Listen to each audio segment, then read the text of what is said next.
The Man in the Iron Mask, by Alexandre Dumas. Chapter 8. The General of the Order.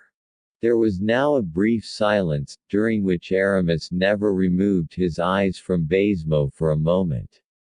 The latter seemed only half decided to disturb himself thus in the middle of supper, and it was clear he was trying to invent some pretext, whether good or bad, for delay, at any rate till after dessert. And it appeared also that he had hit upon an excuse at last. But it is impossible, he cried. How impossible? Said Aramis. Give me a glimpse of this impossibility. 'Tis impossible to set a prisoner at liberty at such an hour. Where can he go to, a man so unacquainted with Paris? He will find a place wherever he can. You see, now, one might as well set a blind man free. I have a carriage, and will take him wherever he wishes. You have an answer for everything. François, tell Monsieur le Major to go and open the cell of M. Selden, no. 3 Bertaudier. Selden, exclaimed Aramis, very naturally. You said Selden, I think. I said Selden, of course. 'Tis the name of the man they set free. Oh. You mean to say Marchiali? Said Aramis. Marchiali. Oh. Yes, indeed. No, Selden. I think you are making a mistake, Monsieur Baisemeaux. I have read the order. And I also. And I saw Selden in letters as large as that, and Baisemeaux held up his finger. And I read Marchiali in characters as large as this, said Aramis, also holding up 2 fingers. To the proof, let us throw a light on the matter, said Baisemeaux, confident he was right. There is the paper, you have only to read it. I read Marchiali, returned Aramis, spreading out the paper. Look. Baisemeaux looked, and his arms dropped suddenly. Yes, he said, quite overwhelmed, yes, Marchiali. 'Tis plainly written Marchiali. Quite true. Ah. How? The man of whom we have talked so much. The man whom they are every day telling me to take such care of. There is Marchiali, repeated the inflexible Aramis. I must own it, Monseigneur. But I understand nothing about it. You believe your eyes, at any rate. To tell me very plainly there is Marchiali. And in a good handwriting, too. 'Tis a wonder. I still see this order and the name of Selden, Irishman. I see it. Ah. I even recollect that under this name there was a blot of ink. No, there is no ink, no, there is no blot. Oh. But there was, though, I know it, because I rubbed my finger, this very one, in the powder that was over the blot. In a word, be it how it may, dear M. Baisemeaux, said Aramis, and whatever you may have seen, the order is signed to release Marchiali, blot or no blot. The order is signed to release Marchiali, replied Baisemeaux, mechanically, endeavoring to regain his courage. And you are going to release this prisoner. If your heart dictates you to deliver Selden also, I declare to you I will not oppose it the least in the world. Aramis accompanied this remark with a smile, the irony of which effectually dispelled Baisemeaux's confusion of mind, and restored his courage. Monseigneur, he said, this Marchiali is the very same prisoner whom the other day a priest confessor of our order came to visit in so imperious and so secret a manner. I don't know that, monsieur, replied the bishop. 'Tis no such long time ago, dear Monsieur d'Herblay. It is true. But with us, monsieur, it is good that the man of today should no longer know what the man of yesterday did. In any case, said Baisemeaux, the visit of the Jesuit confessor must have given happiness to this man. Aramis made no reply, but recommenced eating and drinking. As for Baisemeaux, no longer touching anything that was on the table, he again took up the order and examined it every way. This investigation, under ordinary circumstances, would have made the ears of the impatient Aramis burn with anger, but the Bishop of Vannes did not become incensed for so little, above all, when he had murmured to himself that to do so was dangerous. "Are you going to release Marchiali?" he said. "What mellow, fragrant and delicious sherry this is, my dear governor!" "Monseigneur," replied Baisemeaux, "I shall release the prisoner Marchiali when I have summoned the courier who brought the order, and above all, when, by interrogating him, I have satisfied myself. The order is sealed, and the courier is ignorant of the contents.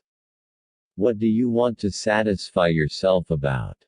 "Be it so, Monseigneur, but I shall send to the ministry, and M. de Leon will either confirm or withdraw the order." "What is the good of all that?" asked Aramis, coldly. "What good? Yes, what is your object, I ask?" "The object of never deceiving oneself, Monseigneur, nor being wanting in the respect which a subaltern owes to his superior officers, nor infringing the duties of a service one has accepted of one's own free will." "Very good, you have just spoken so eloquently, that I cannot but admire you.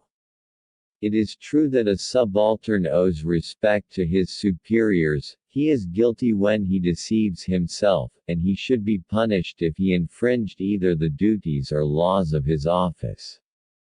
Baisemeaux looked at the bishop with astonishment. "It follows," pursued Aramis, "that you are going to ask advice, to put your conscience at ease in the matter." "Yes, Monseigneur. And if a superior officer gives you orders, you will obey." "Never doubt it, Monseigneur. You know the king's signature well, M. de Baisemeaux." "Yes, Monseigneur. Is it not on this order of release?" "It is true, but it may be forged, you mean." "That is evident, Monseigneur." "You are right. And that of M. de Leon.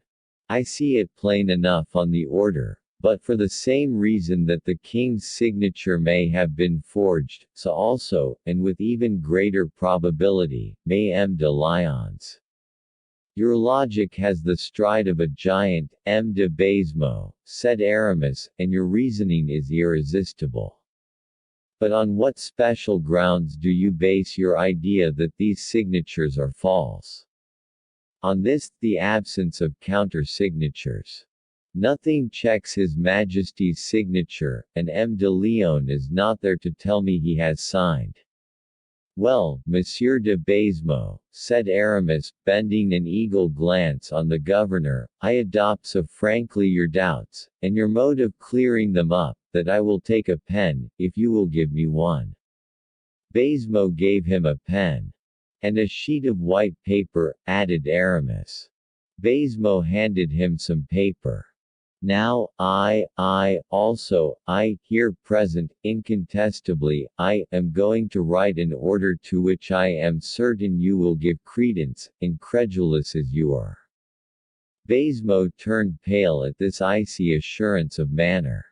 It seemed to him that the voice of the bishops, but just now so playful and gay, had become funereal and sad, that the wax lights changed into the tapers of a mortuary chapel, the very glasses of wine into chalices of blood.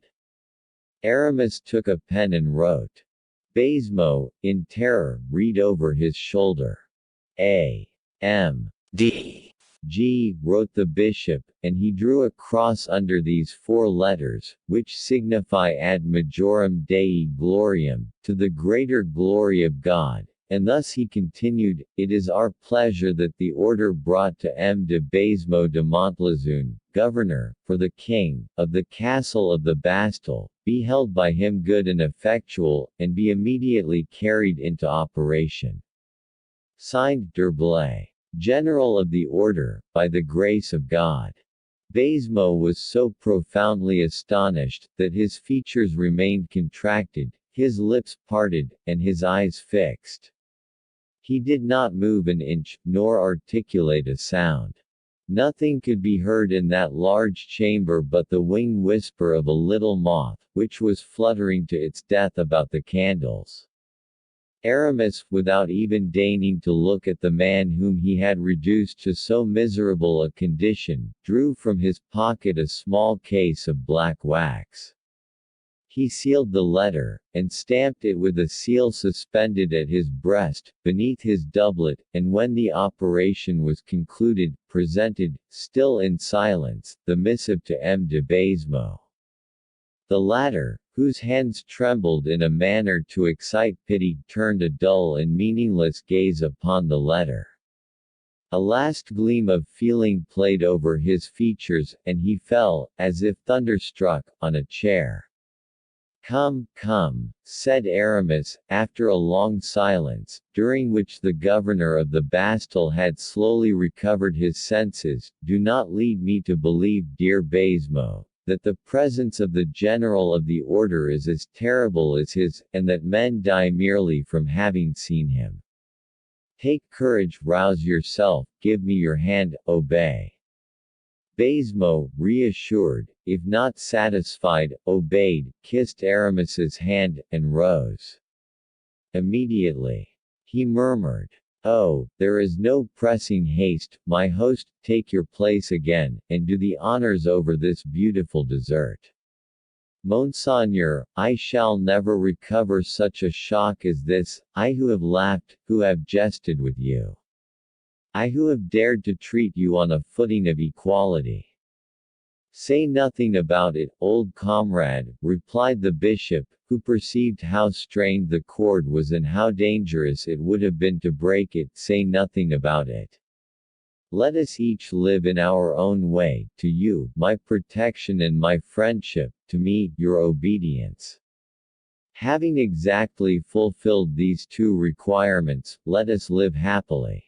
Baisemeaux reflected. He perceived, at a glance, the consequence of this withdrawal of a prisoner by means of a forged order, and, putting in the scale the guarantee offered him by the official order of the general, did not consider it of any value. Aramis divined this. "My dear Baisemeaux," said he, "you are a simpleton. Lose this habit of reflection when I give myself the trouble to think for you." And at another gesture he made. Baisemeaux bowed again. "How shall I set about it?" he said. "What is the process for releasing a prisoner? I have the regulations."